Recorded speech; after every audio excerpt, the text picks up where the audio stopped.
and we are the Non-Prophets. I'm Denis Loubet, along with Johnny and Phoenix. And we're all infected, and not infected, at the same time, in a quantum superposition. We're inside Schrodinger's box, coming to you from a random server on the 19th of April, 2020, and we're the cat. This show is sponsored by the Atheist Community of Austin, a nonprofit educational organization for the promotion of positive atheism and the separation of church and state. If you want to learn more about the ACA, you can call their voicemail at 512-220-6561 or visit their website at www.atheist-community.org. The Non-Prophets broadcasts every first and third Sunday of each month from 3 to 4:30 Central Time. You can join the Non-Prophets chat room by following the directions at www.nonprophetsradio.com. If nothing changes, our box will open in about 2 weeks to collapse the wave function and reveal whether we're infected or not. It's currently the same for everyone. We are each the cat in our own box with a 2-week delay. And every time we make the slightest risk, we reset the clock. So it goes. So it goes. Schrodinger's virus. Yes, it's horrible. Enjoy the new normal. Dennis, how has your quarantine been treating you? Hasn't changed my life very much because I've usually been spending my time at home. I've been doing, art commissions and stuff like that forever. Oh. So. Okay.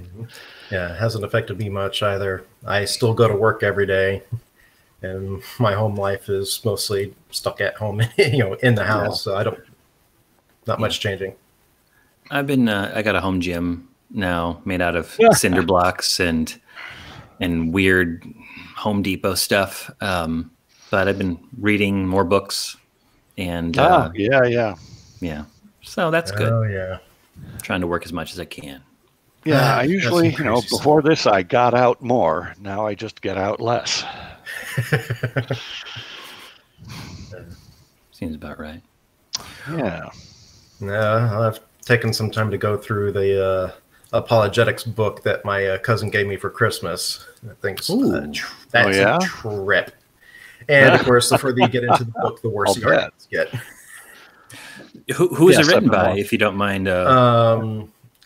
Ralph O'Rourke, A Skeptic's Search for God, which is first 5 chapters are just to set up bias, his rhetoric, his story as him supposedly being a skeptic, but he's not. Then arguments from probability, or rather improbability, then prophecy, then matching Jesus to the Old Testament prophecy, and I still have the last section, which is supposed to be legal evidence. Ooh. So I still have that to go through. Like murder is a crime? I don't know how he really wants to set it up, because his definitions don't match anything that we would commonly understand. Okay. He uses his own definitions. Yeah. I recently finished a book called The Enigma of Reason, and it looks at sort of the scientific underpinnings of the difference between logic and what the human mind uses as reason. Really just that I have reasons for this. The biggest thing that really bugs me with it is the guy uses hard and soft science terminology, but he is actually equating hard science to Ken Ham's experimental science, and the soft science to Ken Ham's observational science. Right. Would you recommend this book to anyone looking to examine any kind of good arguments for the existence of God, or you say hard pass? Hard pass for the good arguments. It would be a great book to look at to see what kind of bullshit people fall for. But and the guy actually admits in there that he supposedly was the president of a advertising agency, so that makes a lot of sense for the kind of rhetoric he uses. Did you hear anything you hadn't heard before? No, it's just that's the thing. Yeah, the first prophecy he lists has the dating of the event and the fulfillment of the event take place before the earliest known writing of the book that those are in. Oh, right. So it's like, if you have a writing that takes place after both the prophecy and the fulfillment of the prophecy, yeah. Well, Isn't there a virtue in believing things when there's absolutely no reason to believe them? That would be the case for Faith by Lee Strobel, not this book. Oh, sorry. All right, never mind. No. You guys been tapped into the news since Non-Prophets tuned in last time? No, Following not really, but I do have bit of news myself. Yeah. What's your news? My news is that we're going to have a big change here in the nonprofits. Oh. Yeah. So I was actually asked to bring this to the table today. We are merging the Atheist Vanguard with the nonprofits. So, right. Okay. What's that going to look like? Well, for those of our viewers who are not familiar with the Atheist Vanguard, we actually will go out into the streets in public, record interviews with just people on the streets, ask them what they believe in, why, so on and so forth. Each one of our hosts has their own unique interview style, and then we'll bring that back into the studio and do a little round table conversation about what was said in the interview. That's our typical Atheist Vanguard episode, but now that's going to become a segment of the nonprofits. So we'll be doing the short little clips here, and then everybody that's here hosting for the nonprofits will serve as the round table. Okay. Cool. That sounds interesting. So that should be a nice little way to mix things up a bit. Yeah, that'll be neat. And we'll get some. I guess you run the video. That should be running the video. Our producer has also moved over to help with nonprofits as well, so we're getting the extra benefits from having more people to help out. Cool. So, and in case the viewers of the nonprofits haven't watched the Atheist Vanguard, please do. I think it's a really interesting show. You get a lot of different curveballs, people coming on, and the Vanguard will try to select really interesting interviewees and really pleasant conversations, showing you how to talk to people who you don't agree with, and then going back to the studio and sort of digging deep into those concepts. I've been on a few of those episodes. It's one of my favorite shows on the Atheist Experience Network, and I hope that people will tune in and watch some of it. It's really a lot of wild cards. The YouTube channel is still going to stay up for the Atheist Vanguard, but the roundtable discussion is not going to be there anymore. It's just going to be just the interviews being posted to the Vanguard channel. The roundtable is still going to be part of the nonprofit, so it's going to be posted, with this channel. Okay, sounds pretty good. Well, I'm looking forward to seeing how the two shows get merged. Yeah, that's fun to do. That's a significant change. I like it. As we start rotating the Vanguard hosts through nonprofits as well. So neat. Getting new faces, new voices added in. Change is a good thing. Change is a good thing. And well, do we have some articles we wanted to look at today? Didn't we? We do. Why don't you start us off? First one here. It's an editorial. Sorry, Senator Hawley, it's unconstitutional to bail out churches with $350 billion in small business aid. From American Atheists, American Atheists Center for Inquiry, Freedom from Religion Foundation, and Secular Coalition of America corrected Senator Josh Hawley's claim that the SBA, Small Business Administration, is wrongly telling churches and lenders that churches and religious nonprofits don't qualify for the new COVID-19 relief program. Last Thursday, in a call with the Christian nationalist organization Florida Family Policy Council, God, you could tell that from the name, Senator Marco Rubio promised a cash injection from the stimulus bill to churches. The following day, in a separate call, Vice President Pence assured Tony Perkins of the Family Research Council that we most certainly are concerned about the economic impact on churches. Okay. Well, Man, so the Family Research Council. really nice for people who don't pay any freaking taxes. Right. Yeah, I mean, he lists out the. He actually specifies for the 501c3 nonprofit status for religious organizations, but I'm just going. How many of those actually have that status? Yeah.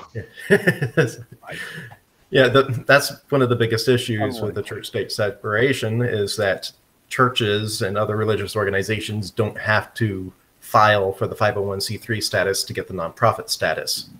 Right. And without that stringent extra requirements needed for the 501c3, they don't actually have all the documentation really needed to actually back this up. And if you're going to be giving money to them, how are you going to actually evaluate how much money to give them in the first place? All right, how much money does a pastor or preacher or whatever actually make? How about the mega churches? How you're going to pay them a mega church pastor's wages? Yeah, I mean, well, how much do you need? The response will be how much you got. Yeah, so I love the response that American Atheists actually sent to the SBA, which specified at the end of it that if you absolutely, we're grateful that you have all these stringent regulations in place so that, church-state separation actually is upheld. But if you absolutely are going to go through with this, please deduct the all the wages, all the money from anything that's actually religious, whether it's the wages of the pastoral and clergy staff, the rent or mortgage interest payments on the buildings for worship services, or the utilities for those buildings. Anything that actually gets applied to religious services gets deducted from the amount that would be added in, they would be getting. And that would be best case if they're actually going to get it. But I don't really think they should because, well, let's face it, church-state separation is a big deal. It's a kind of cornerstone of our country. It should be a thing. And I always wonder if these political gestures, these moves, Marco Rubio and different senators saying these kind of things, if they aren't just ways for the senators or the representatives, the government folk to show that they're really trying to make this a Christian nation. And then when it doesn't go through, it's those secular courts and the secularists and those outsiders that are doing it. And so they look like they fell dying on their swords, trying to do what they could to push a dominionist agenda because they know full well where to go. Oh, and that's actually its own movement, the Christian dominionists. Yeah. And, that's a scary, scary thing. It sure is. Yeah. I do find amusing that Senator Josh Hawley's tweets that this whole thing started off with. His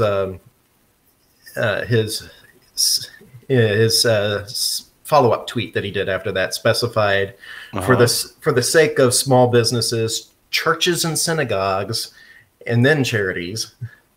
The administrator needs to fix the disinformation about the eligibility and issue clear guidelines immediately. And I'm just going, do you really realize what you're asking there? It's like, okay, now let's just spell it out. Churches don't get anything. Right. I mean, you're wanting it to be specified, yes, they are included, but really what you're going to be likely getting is no, not at all. Stop bothering us with this. Well, you never think it through. This is this mess that we have where we give churches this tax-free status, right? They flaunt. Is that right? The right word? Flaunt. Flaunt. Yes. Flaunt is to show forth in a colorful, braggadocious way. I mean, flaunt is in they flaunt the rules. They essentially say screw you to the rules with F-L-O-U-N-T. I might be very wrong about that, but they poo-poo the rules. Let me say poo-poo. Yes. And there's no consequences. Scoff laws. Yes. They scoff laws, and they scofflaw the law, and they face no consequences because any person running for office who would be willing to die on that hill to hold their feet to the fire. How many aphorisms, how many metaphors can I use? It's political suicide for those people. Yeah. Because they know that they have to pay some sort of service to their religious constituents. Because there's always going to be another politician that's just going to stand in and say they'll do what they can, even if they can't. Well, that may change before too long. Since the non-religious population has been rising at about 1% of the U.S. population every year, right. So that the scales may tip in a few years. Yeah. Yeah, an argument could be made, though, that right now, religiosity is a unspoken de facto religious test for politicians. Yeah. Yeah, as I've said before, every politician has a close personal relationship with their pastor that provides them with spiritual advice when they make these difficult ethical decisions. Hey, I voted for you, not your pastor. Get off your ass and do your job. Yeah. Don't pawn it off to the other guy. Yeah. Well, Dennis, any final thoughts? And if not, do you want to move on to the next? We can move on to the next. Yes. Right. What do we got here? Group behind Central Park coronavirus tent hospital asks volunteers to support anti-gay agenda. Let's see. This is from Gothamist.com. All right, let's see. DC with this one. On Tuesday morning, a makeshift tent hospital in Central Park will begin treating overflow patients from Mount Sinai as the spread of COVID-19 begins to overwhelm local hospitals. Announcing the 68-bed respiratory unit this weekend, Mayor Bill de Blasio praised the relief organization Samaritan's Purse, responsible for funding and erecting the facility. The mayor did not mention that the group is led by Franklin Graham, a notorious anti-LGBTQ and Islamophobic preacher with a track record of using humanitarian missions to proselytize an evangelical agenda. Graham, the son of prominent minister Billy Graham, has specifically sought to recruit Christian medical staff to the Central Park facility. According to the group's website, all volunteers, including healthcare workers, should read and adhere to a statement of faith in which marriage is defined as exclusively the union of one genetic male and one genetic female, and the unrighteous are sentenced to everlasting punishment in hell. Not lovely. I'm not sure. The story has those things in quotes, but I'm not sure if those are actual quotes. But no, that's part of the mission statement sort of thing. God, that's horrible. Mm-hmm. So if you are a Christian doctor, nurse, paramedic, or other medical professional interested in serving COVID-19 patients in our Samaritan's Purse Emergency Field Hospital in New York City, please visit blank, blank, blank their website. And that's a tweet of Franklin Graham. Right. Wow. So you really have a Hobson's choice with this one, right? Because there's a desperate need for medical professionals and facilities and resources to keep people alive. And on the other hand, they're shilling their poison at the same time. Well, it's even worse than that, really, because you're having religious organizations doing this. Mm-hmm. Samaritan's Purse actually has as their mission statement to provide aid to those in desperate situations and evangelize to them at the same time. So they're actually taking advantage of desperate people that are in a vulnerable position, and then pushing their religion onto them when they're in a situation, when they're in a position where they can't really reason well. Right. How can you come up with something worse than a captive audience? Make it a medically captive audience. Because even though they don't state it, when you're a patient in that situation and then they're the only source for medical treatment you have access to, you're going to feel as if, even if it's not stated, you're still going to feel as though it's implied that if you don't accept their evangelical message, that you won't receive treatment. There's going to be coercion. Yeah, you can go elsewhere. Go get your treatment someplace else, right? Yeah. Well, and that's the worst part of it is, it's a captive audience that feels like they're also being threatened. Yeah. Additionally, in the story, still, some New Yorkers said they were leery of receiving care from a fundamentalist group whose own members believe their sexual orientation is sinful. I don't want to demonize people who are volunteering their time, but this is a concerning thing, said Amy Martin, a Brooklyn resident and former nursing assistant. On one hand, this is absolutely an all-hands-on-deck situation, she continued. On the other hand, as an LGBTQ New Yorker, I would be hesitant to make that my first choice of care. I'd much rather be seen anywhere else. On the bright side with that, though, is that this tent hospital that's been set up is actually a joint operation. It's not just Samaritan's Purse.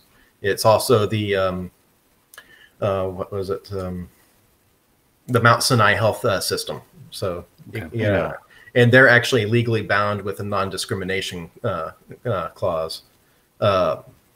And you can actually, if you do experience any discrimination, religious or otherwise, while you're there, you can report it to their offices, or you can go straight to the U.S. Department of Health and Human Services with the Office of Civil Rights. Okay. And report it there to take legal action against them for discrimination should it occur. In some of my research when going through these articles, I also found something else saying that some statistics were showing that when evangelical charitable groups are dealing with secular or non-evangelical groups to do some common charity work, they tend to tone down their evangelism. However, Samaritan's Purse has been caught, you might say, red-handed in the past doing it. They're quite bold. It's Franklin Graham. He doesn't have really anything because that's because their evangelizing is actually their real mission. Right. They're just using the platform of the aid, the aid services to do for them. It's a lost leader. Yeah, I don't want the aid comes second. The evangelizing comes first. Here's what I hope happens is that they do help people. They do keep people alive in desperate situations, and that their evangelism comes off so distasteful that they deconvert a lot more people than they convert. Like, how dare you talk to me when I'm in this vulnerable position? Yeah, you're disgusting. Please pass me the. I prefer them to avoid the evangelizing altogether, but but failing that, failing that. Yeah. Gosh, here's some quotes. God's peace is so good and it's measurable. Hear from one of our Samaritan Purse medical team members in Cremona, Italy, and how prayer is making a difference with COVID-19 patients. Another tweet from Graham. Why would I go to a place where they're going to pray me well? What the hell is that crap? Are we switching over to Christian Scientists right now? Is that what's going on? I don't know. Yeah. He doesn't really mean that prayer is making a difference. Maybe it calms the already believers' worried spirits, but prayer ain't doing jack squat when it comes to COVID-19, the actual virus. Yeah, I just hope they actually. Go ahead. I just hope they actually live up to the name of the Good Samaritans, because that whole entire parable is emphasizing setting your differences aside, and setting hatreds aside and prejudices aside to help those in need. That's what the whole parable is about. So hopefully they actually adhere to their namesake and not that won't actually be an issue. I'll bet that's way too much to ask. Probably. There's been a lot of coverage of this criticism of Samaritan's Purse and the kind of work that they do. They're evangelizing. And a friend of mine pointed out to me that Franklin Graham has actually gone out and complained that he feels like he's under attack for his. I know, wow. Poor Frankie. When the bully gets called out for his bullying, he's now the victim.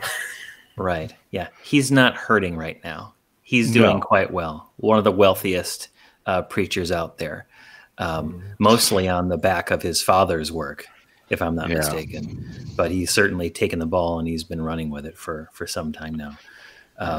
But no sympathy. And you know what? You can't take the heat. Get out of the kitchen. Yeah. Yeah. Samaritan's Purse, which holds a reported $650 million in net assets, has a lengthy history of using disaster aid to spread their agenda. A campaign known as Operation Christmas Child, which delivers gift boxes to children in Muslim countries, has been criticized as a conversion scheme. Yeah, no kidding. What's in the gift boxes? That's what I want to know. Shudder to think. PlayStations? Probably not. Send me one if it's a video game system. Sure. Thanks, Operation Christmas Child. Pre-orders of the new PS5. Right. Or is it another fucking Bible? No thanks. Oh God. Oh yeah. That's actually, the whole thing actually makes me think of the type 1, type 2 mental processes. And how I've actually noticed that most conversions are taking advantage of that difference there. Type 1 would be your emotional, instinctive mental processes, where your more cognitive frontal lobe thinking, your critical thinking skills are the type 2. Now you're taking a bunch of people here who are in a desperate situation that's automatically driving them into a type 1 mindset.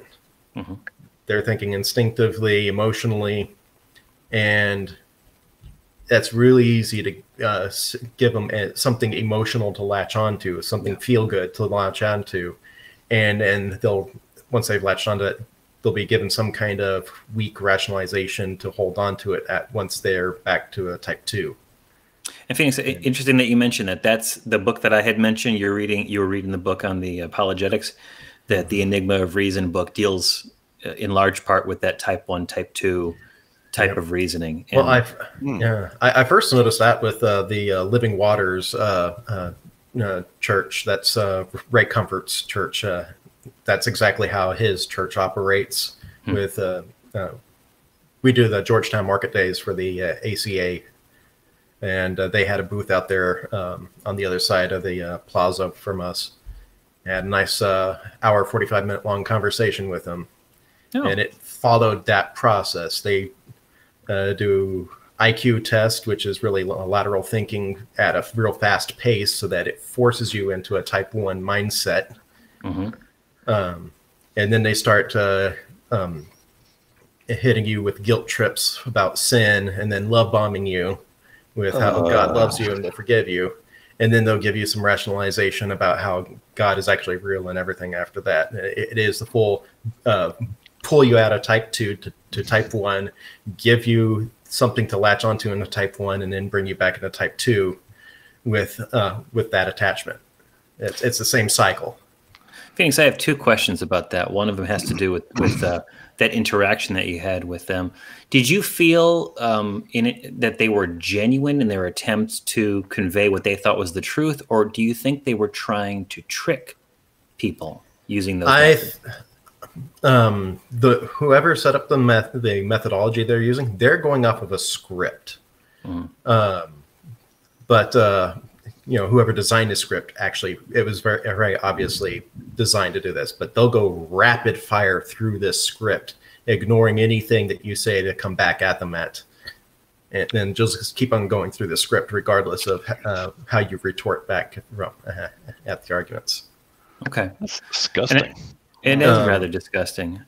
Well, although the people who are applying it may not understand that. They might just be I don't following think that they script. do. I did not get the impression that they did understand what exactly they were saying.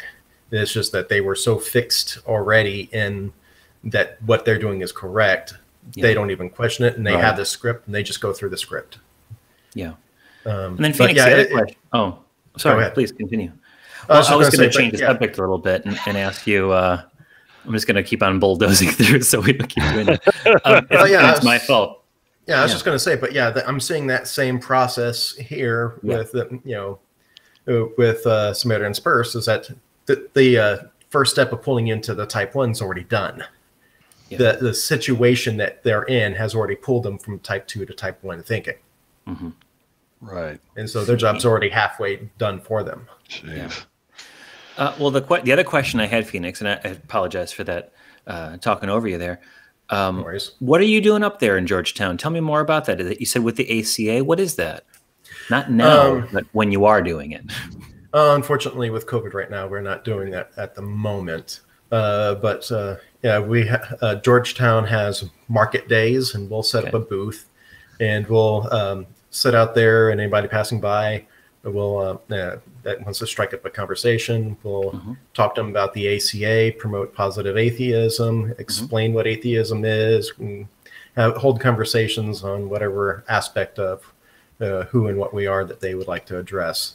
And sometimes we'll also have debates with them. Okay.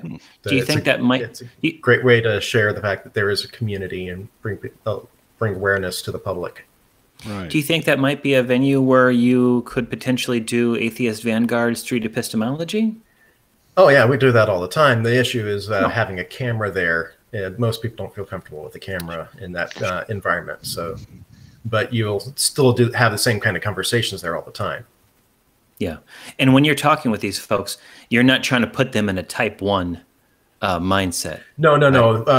No, actually, that's one of the biggest differences between how we typically handle things and how evangelicals tend to handle things, is that we actually keep you in the type 2 thinking. If you get pulled into a type 1 thinking, you're failing. You need to stay in a type 2 so that they can use rationality. Yeah. It seems to me that if they really did have the truth, don't you think they would want to keep it slow, careful? Take a minute, think about that. Let me not appeal to your emotions. Let me not appeal to the fact that you miss your grandmother. Let's just think this through carefully and cautiously and come to well-founded conclusions. But they don't, and that tells me something. Yeah, hard sell is a kind of a giveaway. Yeah. Anything else in that article, Dennis? Not really. There's some comments on Mr. Graham. Not those really. Are colorful. Yeah, but they're more like just cheap stabs. So. Oh, are you referring to the? Graham has also claimed that Barack Obama, quote, allowed the Muslim Brotherhood to become part of the U.S. government. Yes. And I heard that one. Yeah, praised Vladimir Putin for, quote, protecting children from any homosexual agenda, unquote. Yeah, that doesn't really have anything to do with this story, so I didn't feel it was... Yeah. You're a class act, Dennis. This I kind try. Of garbage. I wanted to read this stuff. Yeah. But it comes off as self-serving, and I went, nah. Editorials are... When Graham goes low, we Loubet try goes and high. do news and stuff. So yeah. Any last thoughts about about this article, or do you want to move on to the next one? Not really. It just highlights, religious opportunism. Yeah. Yeah. Sure does. Pretty disgusting. So on to the third. Sure. On to the third article. Health alert. 1/3 of coronavirus cases in Sacramento County are connected to churches. Yeah. I wonder how that could be. Nearly a third of Sacramento County's coronavirus cases are connected to churches, officials said Wednesday, a discovery this week that has prompted alarmed county officials to issue a special plea to congregations to stop holding services and prayer groups. Okay, now this article is from April 1st, and since then, there has been a statewide stay-at-home order in California, is my understanding. So things may have gotten better as far as this is concerned. Yeah, this was started at county level. Yeah. Okay. And now it's state. So yeah. Right. But a full third. Mm-hmm. And this is before, this shit hit the fan. Right. Yeah. Another church, Faith Presbyterian Church in Sacramento, has had 2 parishioners die from the virus and a total of 5 people test positive. But church officials note that they halted in-person church services after March 8th and fully shut down their building on March 12th, 1 full week before Sacramento County officials issued a shelter-in-place order. Mm-hmm. Yeah. As I've researched this whole idea of churches staying open, I found so many articles about this that we could do an entire show and not run into any shortage, but we'd just be saying the same stuff over and over again. In some instances, I would imagine in the vast majority, and this is just me guessing, when these pastors are staying open, they are trying to keep distance, respect distances. They're trying to do outdoor services.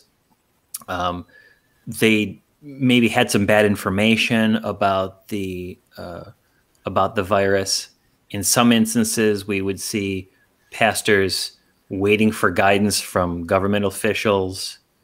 But then there's those ones that really catch your attention, the ones that say, this is all a hoax, and we're protected, and we don't need to worry about that because we're protected by God's love and things like that. It basically falls down to that protected status, whether it's because the whole thing is a conspiracy, so they're protected because it doesn't exist. Right. They're protected because God is looking after them, or they're protected because they're not the targets. God is releasing this to punish the wicked, and that doesn't include them. Right. Never does. It always goes after other people other than themselves. I think this is the danger of magical thinking. We see it all the time, not in pandemic circumstances. We see it with the roles that people give their different children based upon whatever sex organs they're born with, and that whatever roles they believe that means they should follow. We see it with regard to the way people vote for things. But in this particular instance, so you can bullshit your way on public policy, but you can't bullshit coronavirus. Right. Yeah, it doesn't take sides. It doesn't take sides. It's bullshit proof. And you can cast your spells, you can dance with your snakes all you want. But the virus is going to get you if it's going to get you. You can let go of your steering wheel and call Jesus to take the wheel, and it won't help. Jesus is my car insurance.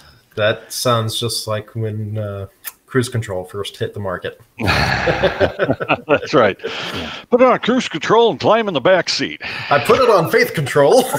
Yeah. There was an article that I found, so we're not going to talk about it today, but it's directly related to it. There was a pastor, I believe it was in the South, in the deep South, who kept the churches open, and as a result, there was a 92-year-old man who died. Right. And when the pastor was interviewed, he was surprised. And I wonder if it's because what kind of information is this pastor taking in? Where are they getting their advice from? A lot of people turn to pastors for advice on spiritual matters, but they'll also turn to them with regard to therapy matters. And it looks like some of these pastors are stepping in for public safety and public health matters. And almost all of them are not trained in public health, public safety, therapy kind of issues. And yet they're weighing in, and they've got a congregation of maybe hundreds or thousands of people that are following suit with them. And this is dangerous. There's actually there's other issues with that too. Other concerns that I've had over the years. When you actually start going through the, I forget the name of the manual for the psychological diagnosis. The DSM. Thank you. Yeah. You'll see in there as advised actions to take for some diagnoses to talk to somebody. And the first thing they actually referenced is to talk to your spiritual leader. Sure. As if, as if they were a counselor. Yeah. And actually had training to deal with things. I'm going to go to the fortune teller down the street because she's been really good about predicting things with her cards. So she must know about coronavirus. I don't have hijacking everything. My tarot cards are currently in the car. I'm not going to get up the grid. It'd be fun to just burst out and do a quick reading here. I'd like that. Yeah, that'd be very entertaining. But there are so much of this happening. I think that it's probably because I hate to connect religiosity with a particular political party. But I think we can fairly safely say that there's a religiosity on the right wing end of the political spectrum, and once the more conservative right wing folks have weighed in and said we got to take this seriously, I think a lot of the pastors decided to believe it. They said it was a scam. Fox News said it was a scam. Certain politicians said it was a scam, but when they changed their tune, now it wasn't a scam anymore. But that shows you the danger of too late. Yeah, too late. Bad media, bad information, propaganda, these kind of things, and people not digging into the facts themselves, not trusting your government, but then trusting politicians. Right? The CDC is lying. This politician who has no training, no knowledge, and has an agenda, whatever it may be, I believe him or her. I believe this pundit on TV, even though the person in charge of disease says don't do this. Boggles my mind. And now we got people just, trivializing the deaths that will occur. No, there's actually, of course, for the ones that hold communion, that's the big issue right there. If they're holding the live services and still doing communion, where everybody's drinking out of the same cup for communion, then that's just asking for trouble. Sure. It's always asking for trouble, though, isn't it? I mean, you're not just violating social distancing; you're intentionally spreading it around. Yeah. So, I hope that. Well, now that there's a lot of talk about backing off of the quarantine and reopening government, reopening society, although the experts say, wait, not yet. There are economic factors that people are paying attention to maybe a little bit more. The quarantine itself isn't a solution to surviving this. And people are sort of stuck in this, well, what do we do? I read somewhere, and it may not be true, but I'm going to call upon folks to check this and see for yourself, that the Florida beaches are going to be opened. Did anyone else see that? No, I did not. I know governors are looking at opening up the their economic cash cows for sure. Yeah, and that would be Florida, right? Would be the primarily. And just going, to hell with how many people die. Right. Oh, and the other end of this are the faith healers. Setting up everybody to go, okay, I've cured you all of the coronavirus. You don't have to worry about it anymore. That's the kind of mindset a lot of them are going with. My mind is immediately jumping to Kenneth Copeland's televised healing with the oil dripping hand on the screen. Oh yeah. Touch the television screen, and yeah. And it's just like, and every single person that was watching that probably thinks they were at that. Those that believed in them and were watching that and probably thought they were now immune to the whole thing and didn't take any precautions like they should have. Right. It's wishful thinking, and this is what I don't really understand. There's a personal responsibility aspect to religiosity, right? I am a sinner. I am loathsome in the eyes of the Lord, and but for the God's grace, I deserve eternal punishment or annihilation or purgatory or something like that, right? And yet there is a significant portion of the population that really, really wants a quick fix.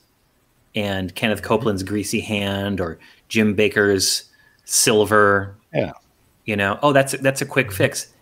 Since when are things in life easy? Well, that's just it, is that the whole idea is a transfer of responsibility, transfer of blame. You know, you just go, okay, God has given me permission to do this. He said that I'm immune to this. And, you know, so if anything happens, it's actually on God now. Sure. Yeah. Like driving the demons into the herd of pigs and letting the herd of pigs. Never mind the consequences to the pig herder that screwed over. That ancient pig herder, yeah. Poor guy. He had a family too. And all his customers that no longer are going to get their slice of ham. Well, didn't the U.S. DOJ issue some sort of cease and desist letter to Jim Bakker with his magic silver concoction? I heard there was somebody sued somebody. Yeah. And then I was following this preacher man down in Argentina. He was he was selling, I think, some sort of isopropyl alcohol, and he did some, you know, hocus pocus on it, and he was selling that for hundreds or thousands of dollars or pesos. I'm not sure which. And he was actually charged with a crime, and that crime had something. It had a punishment. I think it may have been a felony, and I need to follow up on that because I sure hope that guy sees some time, because he conned many people, and Argentina is going through an economic crisis right now. The last thing they need is bullshit artists like that selling cleaner to them, and that's going to somehow protect them and magnify the effects of it when they go out into the streets and get sick and get others sick as well. Right. That's a public menace. That's hateful. That's what that is. Yeah. So anything else about this one that we wanted to take a look at on this article? No. I think that's about. I mean, people are being irresponsible. It's disgusting enough. Yeah. Special privileges for the religious. You know, if they were just affecting themselves, I wouldn't care, but they're affecting other people, innocent people. So I was call screening for Talk Heathen last week, and I don't know if this person made it on the show, but I think it was an Australian. I want to say it was an Australian person who called and wanted to discuss the way that the pagan community, I might be getting Australian wrong, how the pagan community has responded to the coronavirus in a wildly different way than the evangelical Christian community has. I haven't been keeping in touch with the pagan community since I left it about a year ago. But I would say that they're much more open-minded about things. They actually do take more into consideration. They're not as fanatic about their beliefs. However, I would see them falling for the scam artists a lot more. The herbal remedies, essential oils, and I would expect them to actually have a higher rate of falling for that. But crystal healing and that kind of stuff. But the group that I was with when dealing with anything medical actually advised, go see a doctor, go see a psychologist, and then with them failing to find anything, then start looking at the spiritual causes. Sure. the supernatural stuff. So at least there is, even though they do come to oddball conclusions, at least a good chunk of them will actually think things through a good bit more than just the automatic jump. You know, At least for the circles I traveled in. That's good. I think that that's just good advice for everybody at all times. Is there's a lot of non-religious magical thinking going on too when it comes to these insta-cures for the disease. Politicians are, well, try it. What's it going to hurt? What's it going to do? Look, the medical community is trying everything they can to cure this damn thing, to immunize us, to treat it, to get us through all this. Because I think in large part the medical community went into medicine because they want to help.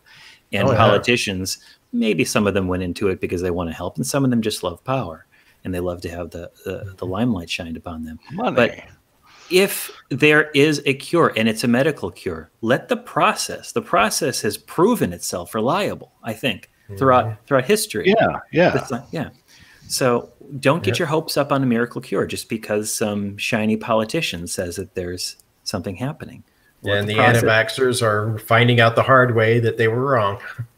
Yeah, they sure are. Dennis, they won't learn, but yeah. Huh? Oh, sorry. Yeah, they'll learn the hard way. Dennis, we had another article. This one's kind of a downer. It is. But I think it's really important for us to talk about it. Do you want to share that with us, please? Yeah. Well, it's yes. From AP News, with isolation, abuse activists fear an explosive cocktail. Yeah, not everyone is having a great time with the quarantine here. Quarantine, yeah. What do they call it? Staying at home? Stay-at-home ordinances, yep. Yeah. Safer at home. It's a slogan of choice for the mandatory confinement measures aimed at curbing the spread of the coronavirus, but it's not true for everyone. As the world's families hunker down, there's another danger, less obvious, but just as insidious, that that worries advocates and officials. A potential spike in domestic violence as victims spend day and night trapped at home with their abusers. With tensions rising, nowhere to escape, limited or no access to friends or relatives, and no idea when it will end. Yeah. Oh, yeah. Yeah, I knew I was privileged. I didn't know I was that privileged. Yeah. That I don't have to even think about that. But that's the reality for a disturbing amount of people. It sure is. Oh, yeah. I mean, normally most people get away from them during the day, going to work, going to school. Yeah, work is an escape. But in this case, if you're actually, the ordinances are saying you need to stay at home where your abuser's at. And this is, not just, partners, roommates, it's also children. Yeah, it's abuse across the board. That they are now being told to stay where the abuser is, and that you're not allowed to leave. You can't escape. And then, of course, there's the issue of reporting the said abuse, because they don't feel like they can call for help while they're there. Right. So they're actually responders are actually into the concerns is that the reports are going to spike once the stay-at-home orders are lifted, not during the stay-at-home. Right. Because that's when they can finally get away again. And then once they can get away, that's when they'll report the abuse. But they're going to go through a lot more of it in the meantime. Right. And I've got a friend who is going through a relationship problem. I won't name the person, obviously, or what's going on, but there's a divorce happening right now. There have been threats for the safety against the safety of my friend and children involved. And because of the stay-at-home order, because the courts are bogged down, because of possibly bad representation, that friend is living with their partner. And it's been reported to me, I feel like I'm a prisoner in my own house. Right. There is a gun somewhere here. I don't know where it's at. I lock myself in the room all the time. There's been no threat of violence after the lockdown. However, after the quarantine, however, there was one. Divorce proceedings were filed. And then now everyone's kind of stuck together. And that person is going through the hard process of getting this person out of their fucking house, right? And yet, how do you do that, right? Even for those who, you got to talk to your attorney, right? Bills come in. What if the bills show that there's an attempt to get away? It's really frightening. And so what can we do? What those of us who aren't in this situation, what can we do? Well, honestly, unfortunately, in order to report abuse, you actually have to witness it yourself, or the person that's going through the abuse has to report it. Because unless you have the evidence to show for it, it's not there. Police aren't going to do anything about it. Right. And that's the sad part of it. It has to be them or you witness. Now, someone could escape to, you could invite them into your home, but of course that's resetting your and theirs clocks. Right. And 2 weeks to find out if you've done something terrible to them. Right. But I think one thing we could do is we can reach out to our loved ones. Just reach out. Not people we necessarily suspect are in a bad, violent situation, but just everybody. Check in. I've been doing that with friends that I have, some friends from back home, some friends from different places. And, hey, hi, what's going on? How you doing? Everything okay?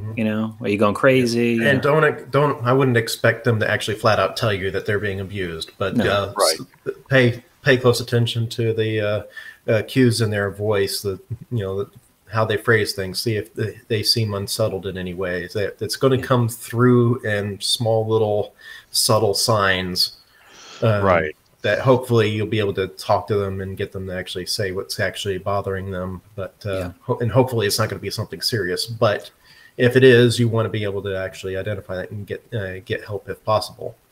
Yeah. And even if you don't hear anything that's bad, reaching out to people, reminding them that they're not really alone, just reaching out, talking to people, it can prevent someone from tipping going over that last hill. Just like, hey, how you doing? Now, we've been talking about people that are in an abusive situation to begin with, but we're also having to deal with people that are just suffering from cabin fever, stuck with people that they normally don't have any problems with, but because they're stuck with them on edge already because of the cabin fever, they're likely to the stress levels are going to go up, and they may and pressure may blow. Yeah. And even if it doesn't result in violence, it can result in relationships gone sour. But reaching out, finding creative ways of interacting with your friends and family and people that you know. Find an outlet for the stresses. Pick up hobbies if you haven't already. Find some way to be productive and burn up all that excess energy that you got building up from being stuck at home. Right. Yeah, some friends and I tried to do a virtual board game last week. It was successful, in quotation marks. It was successful. It was one of these things where there's an actual 3D representation of a board game. And it wasn't a video game. So you could pick up your friend's cards, you could pick up the dice, you could just throw it. And there's nothing you could do to stop it. You could flip the board. There's everything you could do. And it was slow, and you had to drag it across. But we were occupied for about 2 hours trying to figure that out. Nice. And it helped us all escape the oppression of being stuck within these walls. Oh, yeah. The ACA had a game night that was streamed last week, I believe, too. Yeah. Sorry, I missed it, unfortunately, but I wasn't able to get online in time to be able to do it. So, well, it's up there on YouTube. You can watch it and enjoy it after the fact. I did participate in that. I tried.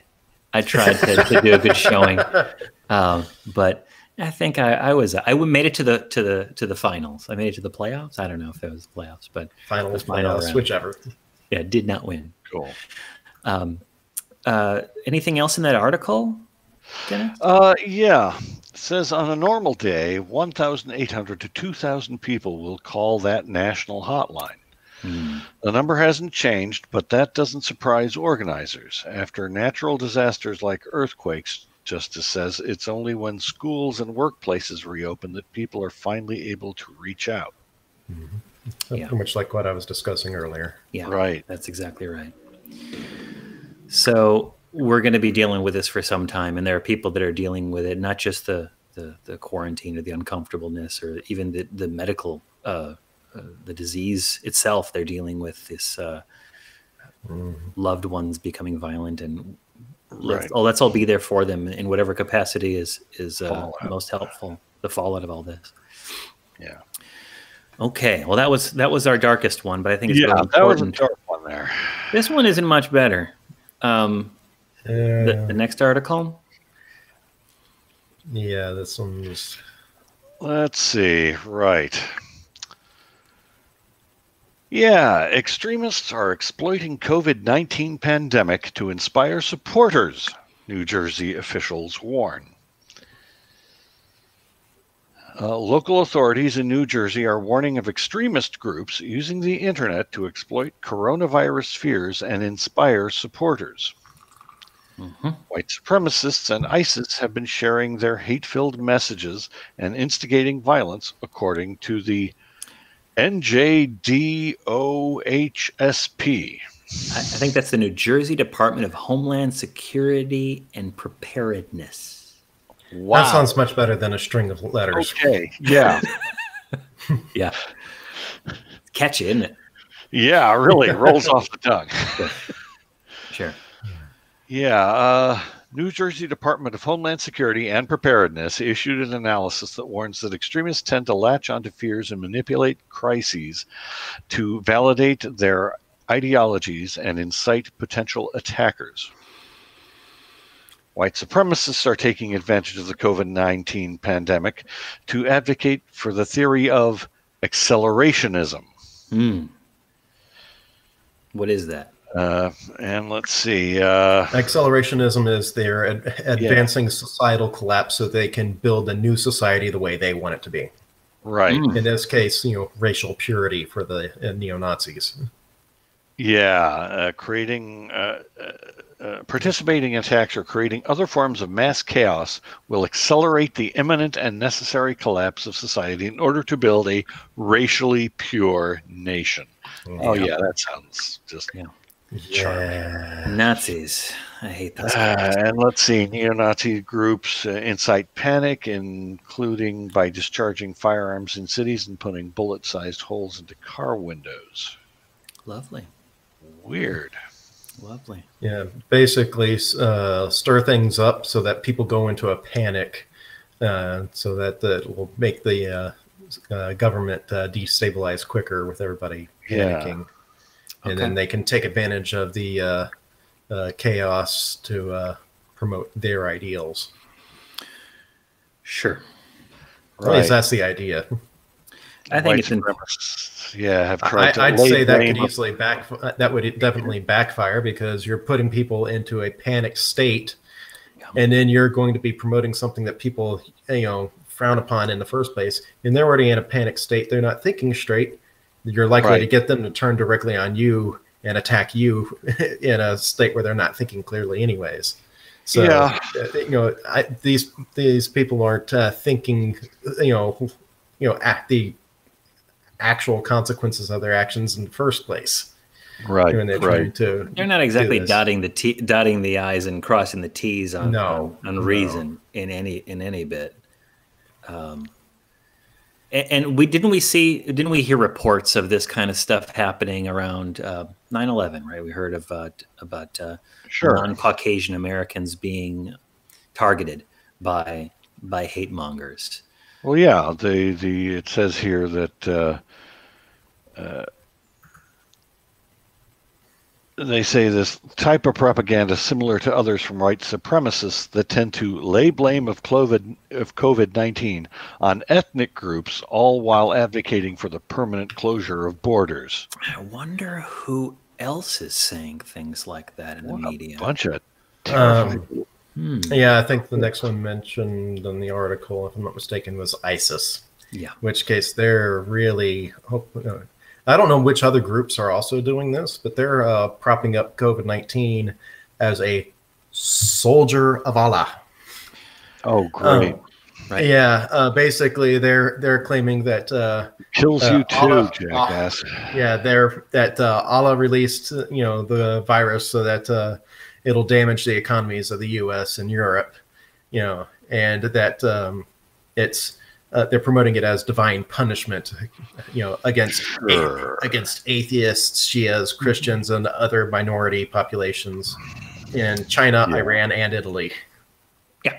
Yeah. Also, this is a wonderful hotbed of conspiracy theories. Oh, yes. Right. Yeah, social media is running rampant with conspiracy theories, racial slurs, and all this other stuff. You can attach COVID-19 to anything. Mm-hmm. Yeah. I think it's spread by chemtrails. I'm sure there's a flat Earth reason for it. Yeah, there's a flat Earth reason.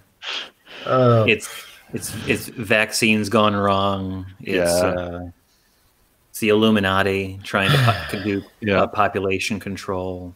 Yeah.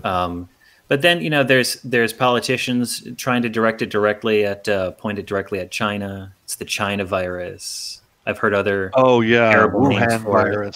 Wuhan virus, other tasteless names for it, and all in an attempt to create an us versus them rhetoric, right?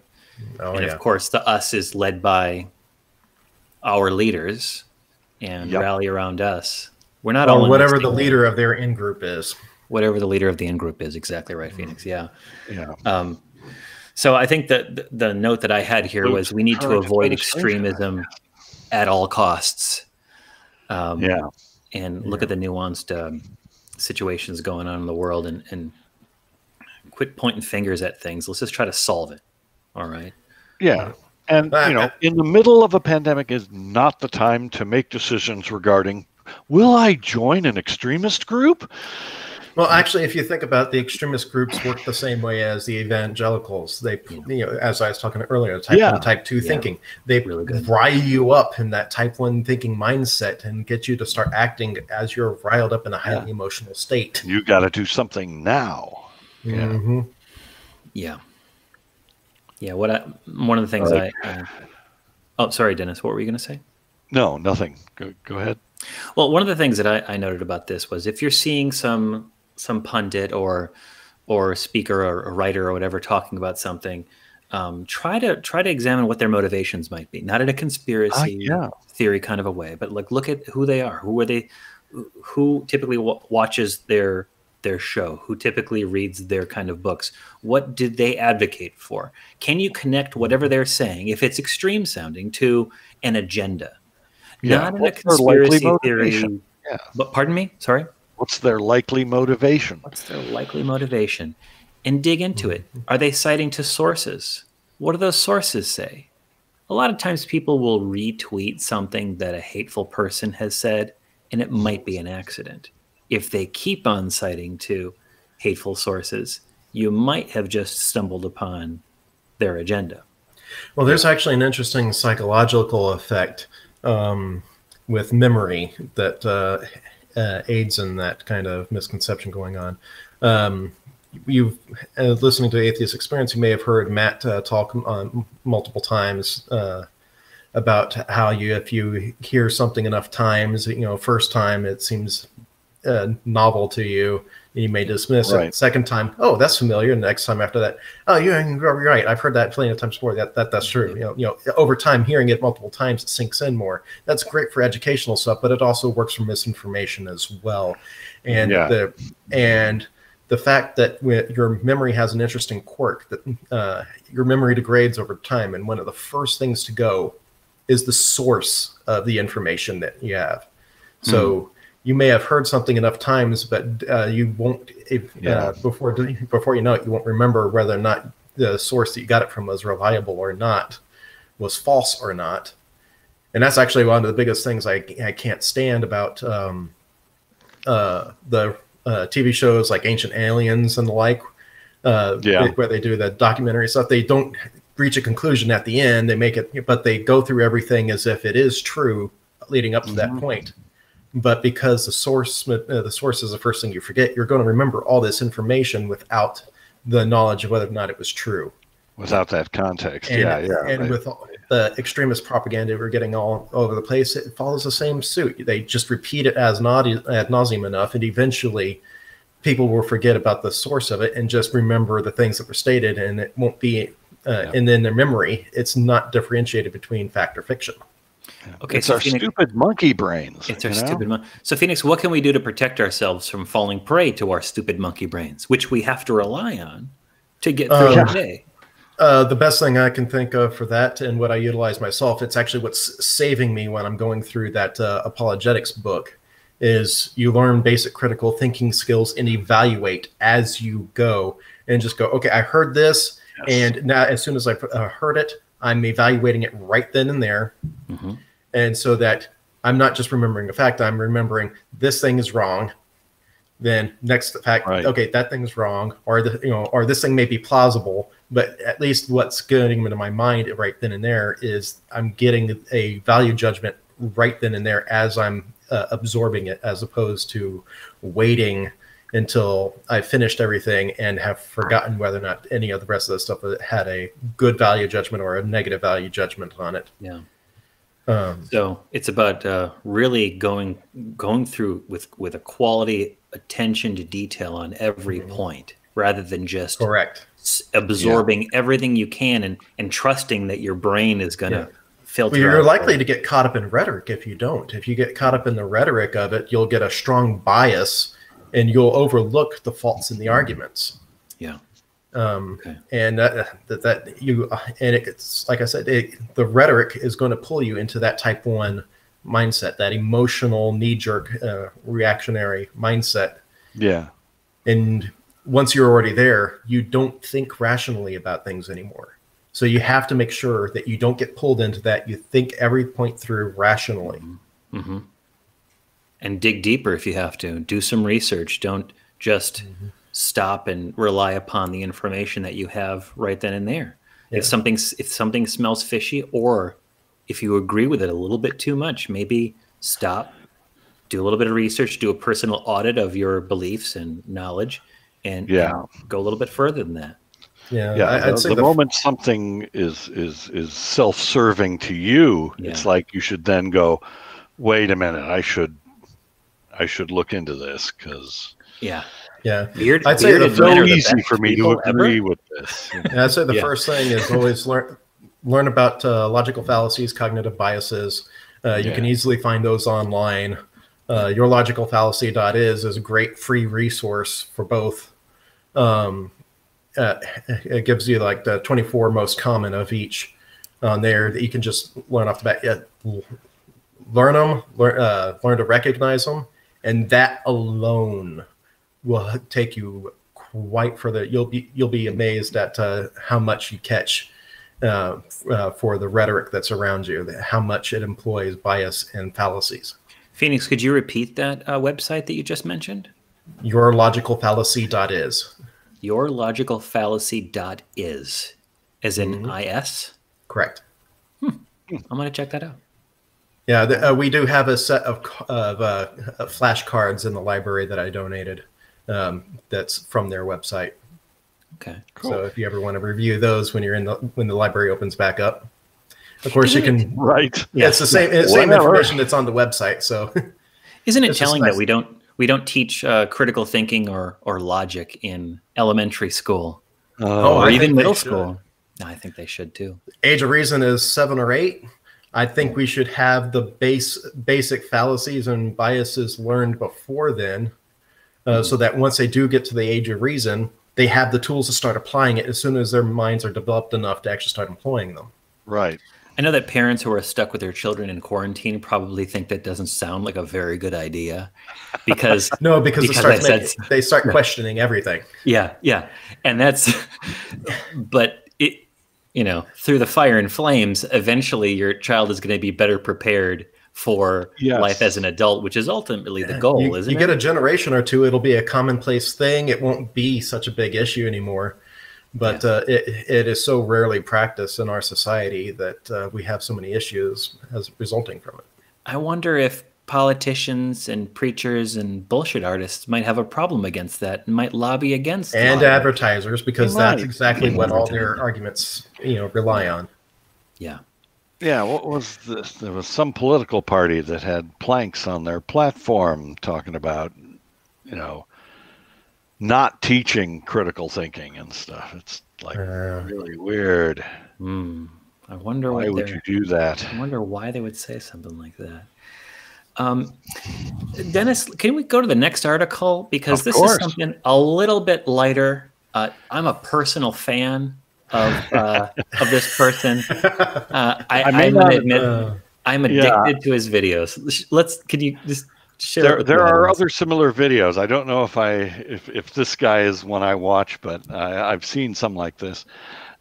Master Scam Baiter, Kit Boga, is that how does he pronounce it? Kit Boga. Kit Boga turns his sights to thwarting coronavirus scams.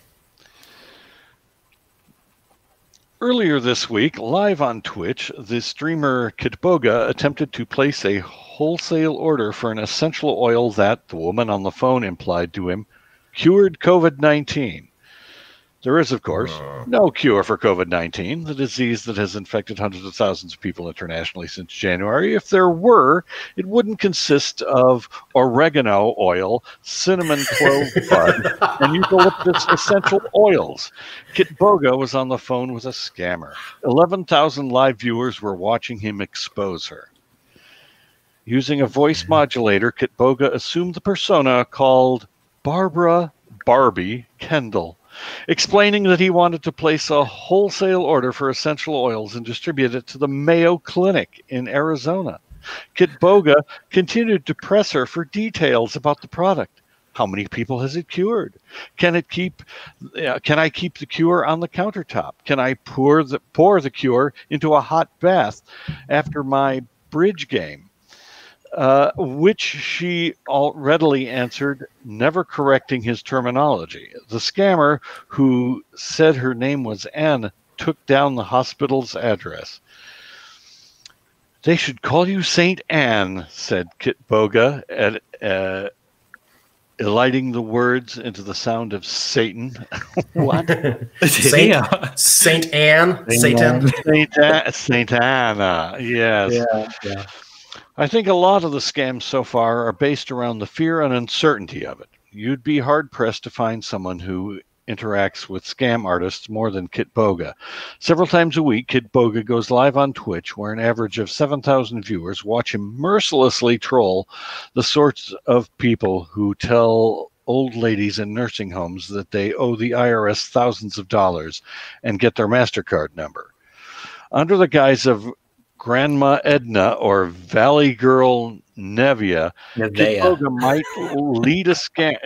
might let a scammer posing as an antivirus software salesperson install ransomware onto a computer or explain ad nauseum how to transfer Bitcoin to India.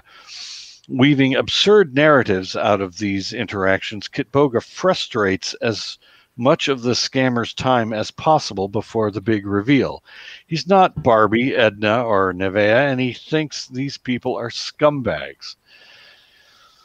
Right. He professionally wastes their time so that they can't be scamming somebody else at that moment. Yeah. It's a minimal effect on the effect of scammers out there, but actually I would say that while it provides a big entertainment value and it does waste that particular scammer's time, I think his biggest impact is much like what the ACA's impact on things is that his audience is now better educated. Yes, he educates people that, hey, this is what scammers do. This is what they sound like. This is what they offer. Yeah. Yeah. And one of the things that Kid Boga does say toward the end of the videos a lot of times is, hey, tell your aunts, tell your uncles, tell your grandparents, your parents about these scams. Spread the word on that. I've had situations, I've been called by tons of scammers. And it was something that a regular person, I consider myself a regular person, I don't have the tech skills that Kit Boga and other scam baiters have, is they'll set up a virtual computer within their computer that protects them. Right. And they'll allow them into the virtual computer.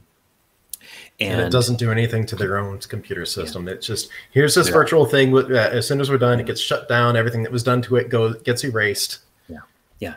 Don't try this at home. If you want to, if you want to try to fight scammers, share it with people in your life who you think might be vulnerable. And I'll say, it's not just old people. It's not just your parents. It could also be your kids.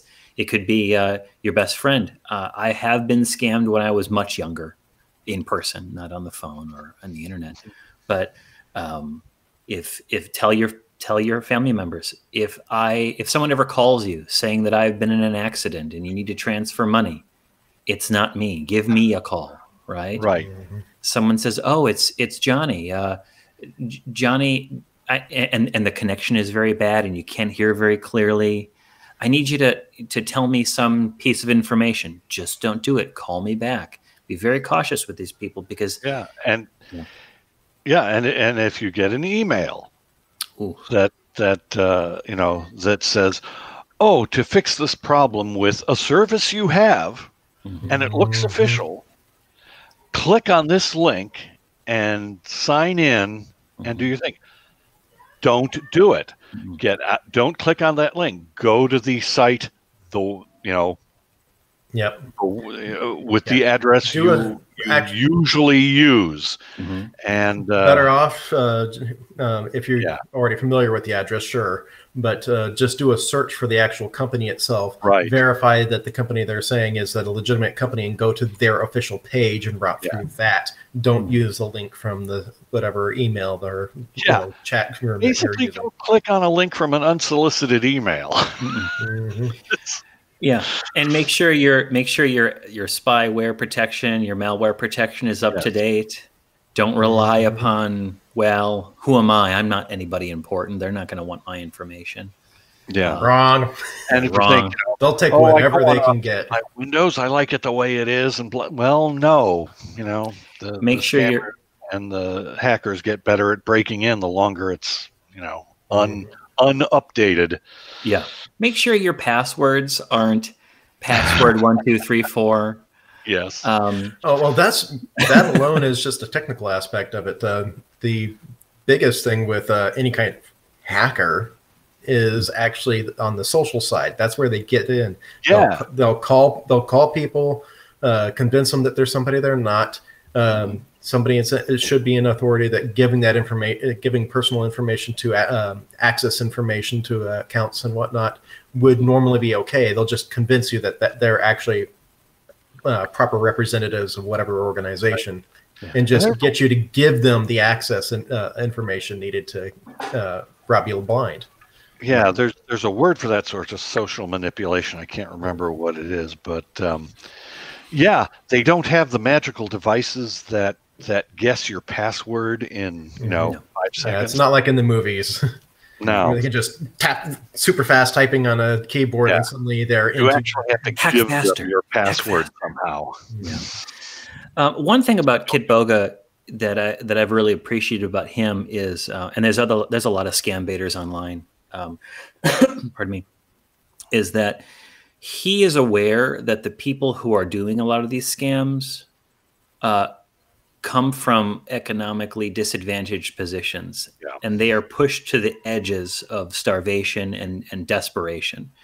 And occasionally, if you go through his, I'm platforming Kit Boga here, because I think that what he does is kinder and more responsible than what a lot of other scam baiters have done, who call them out, call them terrible names, sometimes racist names, sometimes sexist names, whatever it might be.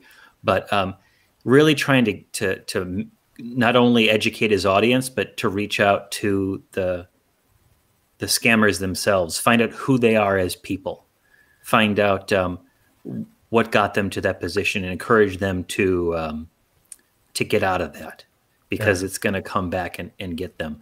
Actually, he came to an interesting discovery while he's been doing all this, in that there's quite a few of the scammers that don't even know that they're scammers. They were hired as employees by a scammer, given a script to follow, and they don't actually have a clue that they're actually scamming people out of their money. Right. They think that they're just working for an employer, doing what they're told to. Right. Yeah. I've been contacted by the Prophet Manasseh many times. Oh, wow. Yeah, the Prophet Manasseh. So I may have mentioned this on the Non-Prophets or on Vanguard before, but I wanted to get a copy of the Book of Mormon. I just wanted a copy of it, and I learned that you could get it for free, and so I reached out talk to Mormons.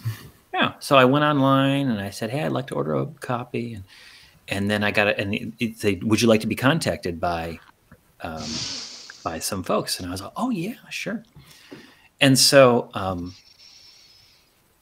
I had some nice 18 and 19-year-old little boys came knocking on my door, and I invited them all in their they were on their mission, and I offered them herbal tea, which they rejected.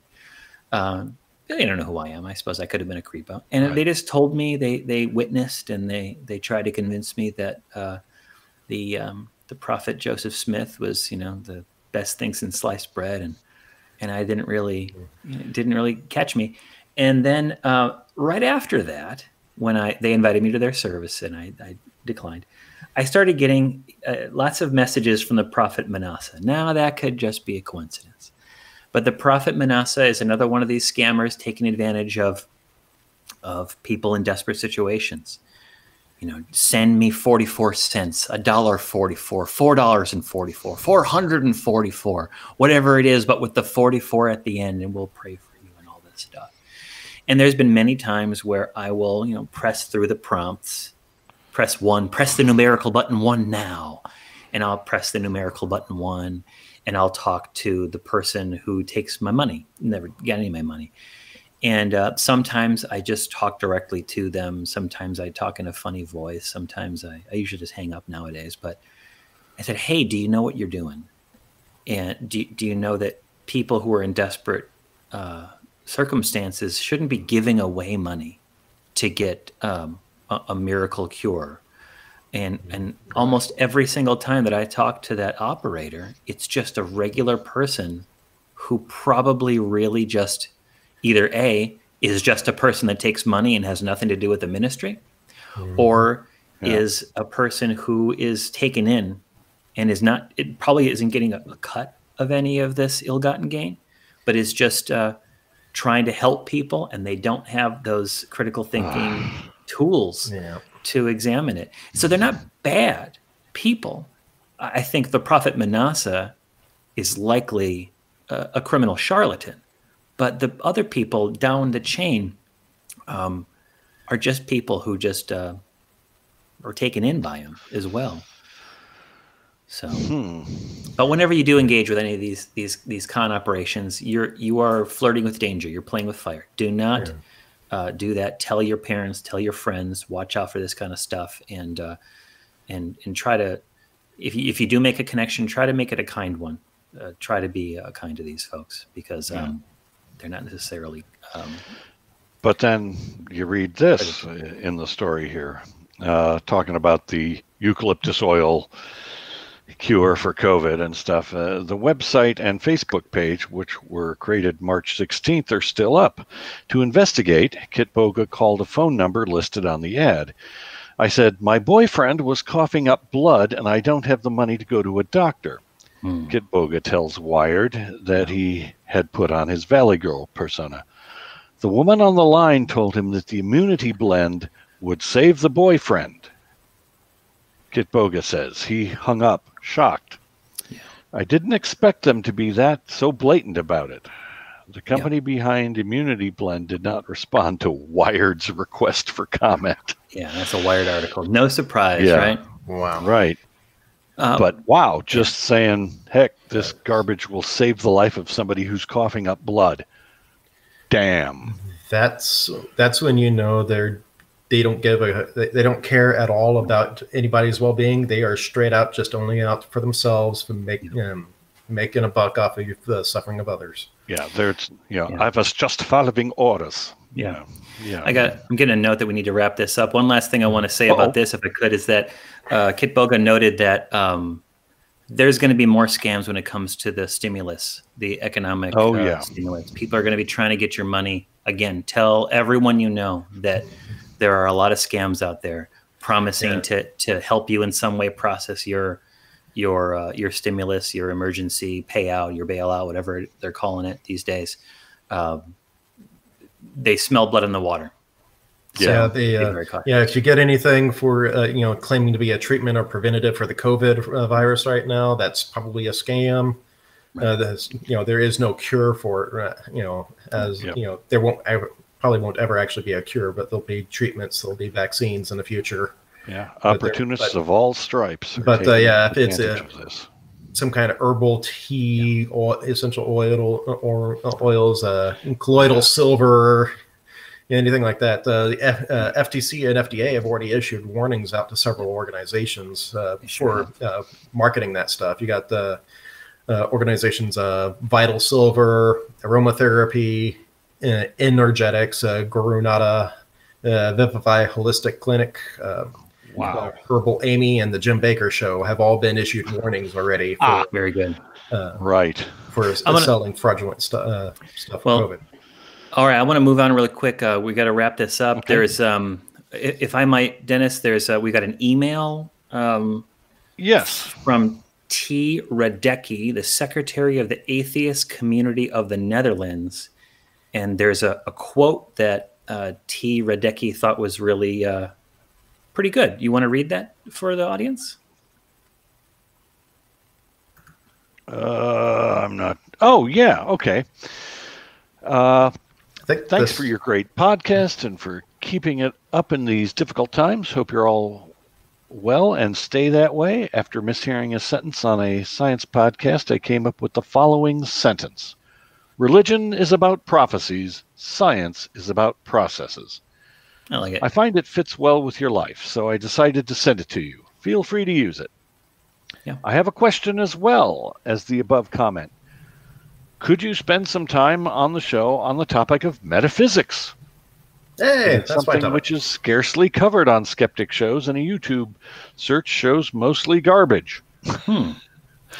I'm sure we could add to the garbage, but I'm not sure. I spent 13 years in that kind of community, so I can definitely elaborate on that in the future. But whatever you want to actually talk about, you might need to be a bit more specific. I'll discuss topics. What is metaphysics? Is it philosophy, or is philosophy just a subset? Or is it the other way around? It depends on which version of metaphysics you're going with. Whether you're going with the actual proper metaphysics, or you're going with the modern New Age definition. Right. Because originally, metaphysics was used for the second book by Aristotle that's being taught after the physics. You're taught the physical sciences, then you're taught the philosophy, sociology, and all the deep thinking philosophical things about the nature of the universe.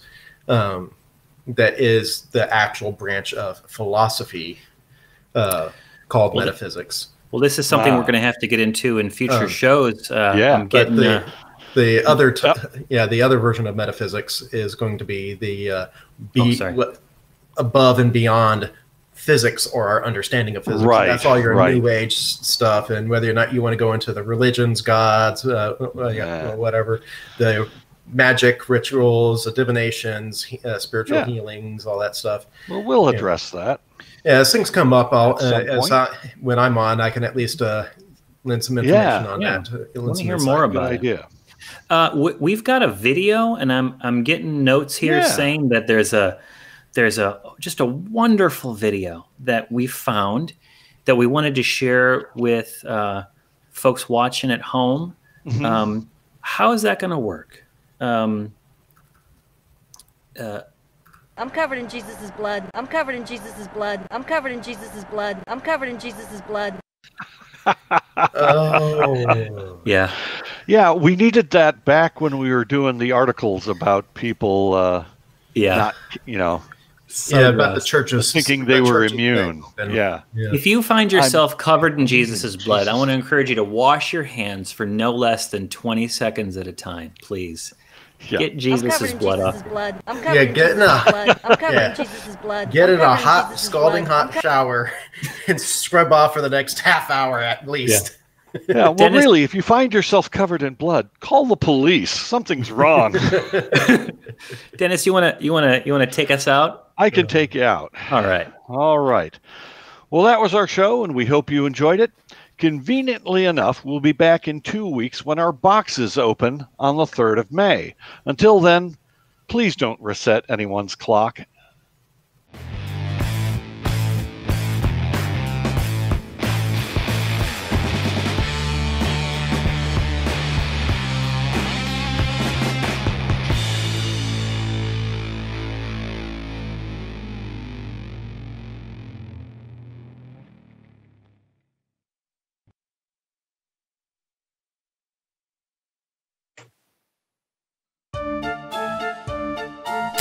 What are we doing, man? What are we doing? No, you're done.